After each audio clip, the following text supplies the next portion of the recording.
le 30 avril, Donald Trump a apporté son soutien à un futur candidat à l'élection présidentielle de 2028. Mais non, il ne s'agit pas de J.D. Vance, ni de son fils Don Jr., ni même d'un républicain.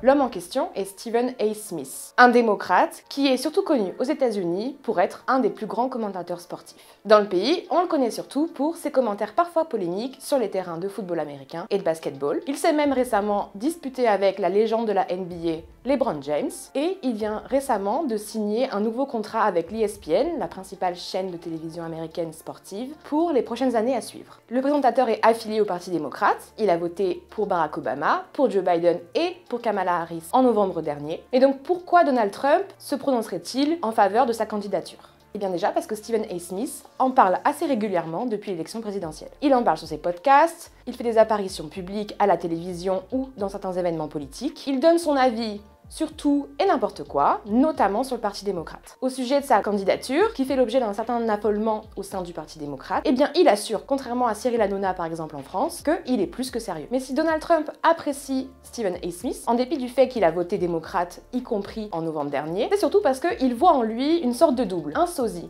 Un Trump démocrate finalement. Voyons les points communs. Déjà, ils sont tous les deux new-yorkais. Ensuite, Stephen A. Smith n'a aucune expérience politique. Il n'a fait que de la radio et de la télévision toute sa carrière. Un peu comme Donald Trump, sorti tout fraîchement de The Apprentice au moment d'annoncer sa candidature à l'élection présidentielle en 2015 puis 2016 pendant sa campagne. Et puis, il y a le style. Stephen A. Smith est très franc, parfois même un peu vulgaire. Il s'énerve, il crée des polémiques, parfois même volontairement, et on se demande parfois s'il réfléchit avant de parler. Ça paraît un peu similaire. Et puis, il y a des similitudes plutôt idéologiques. Depuis la dernière élection présidentielle, Stephen A. Smith est très critique du positionnement pro-LGBT du Parti démocrate. Il n'est pas fondamentalement anti-LGBT, mais il considère que les démocrates ont beaucoup trop appuyé sur ce thème lors de l'élection présidentielle et que ces questions sociales défavorisent en réalité les Américains lambda, notamment les plus pauvres, et la communauté noire. Il est aussi partisan d'une politique migratoire beaucoup plus forte, beaucoup plus ferme. Il a par exemple dit que s'il était élu en 2028, sa première action serait de fermer les frontières, tout simplement. Or, Donald Trump a fait campagne sur ces deux thèmes, répétant régulièrement, voire même quotidiennement, aux Américains défavorisés qu'ils étaient laissés pour compte au profit des minorités LGBT et des immigrés. Mais donc pourquoi les démocrates s'intéresseraient-ils à ce genre de personnages, eux qui détestent tant Donald Trump pour sa rhétorique, ses idées et également son manque d'expérience? Eh bien au sein du parti, qui est quasiment en ruine depuis les défaites non seulement à l'élection présidentielle mais également aux législatives le 5 novembre, certains commencent déjà à prévoir 2028 et se demandent comment éviter de perdre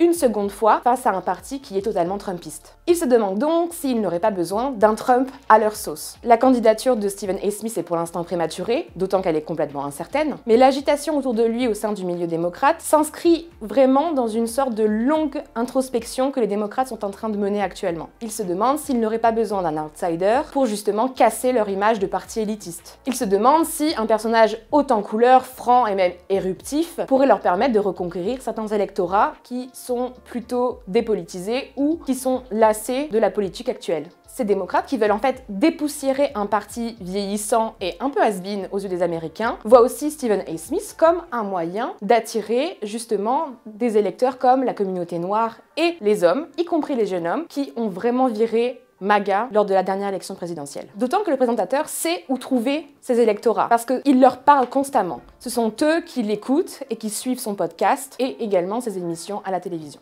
Et enfin, au Parti démocrate, il y a aujourd'hui une vraie recherche d'une ligne idéologique. Le pays a viré à droite lors de la dernière élection. Certains démocrates veulent combattre ce virage, d'autres, notamment la branche centriste, veulent au contraire s'y adapter. Cette branche centriste appelle à donc plus de fermeté en matière d'immigration. Ils appellent à délaisser les questions sociales, notamment LGBT, au profit de politiques qui aident les Américains défavorisés, notamment l'école bleue. Ils veulent aussi être pro-business, donc plutôt libre-échange, et donc ils s'opposent à la branche plus progressiste du Parti démocrate, qui est notamment incarnée par Bernie Sanders ou encore Alexandria Ocasio-Cortez. Maintenant, la route est encore longue d'ici à 2028, d'autant que les midterms auront lieu dans seulement un an. Le Parti démocrate a donc jusqu'à ces élections législatives pour commencer à trancher sur son avenir politique, sur sa ligne, son message et éventuellement ses prochains candidats à la primaire. Stephen A. Smith a donc du temps lui aussi pour réfléchir à sa candidature, d'autant que d'autres candidats vont commencer à émerger dans les prochains mois, d'ici à 2028. Et en fin de compte, ce seront les électeurs démocrates qui trancheront directement dans les urnes lors de la primaire. Quant aux républicains, eux, ils vont aussi rapidement devoir décider de la succession de Donald Trump. Donald Trump, lui, n'hésite pas à envisager l'impossible, voire l'impensable, se présenter pour une 4e élection présidentielle.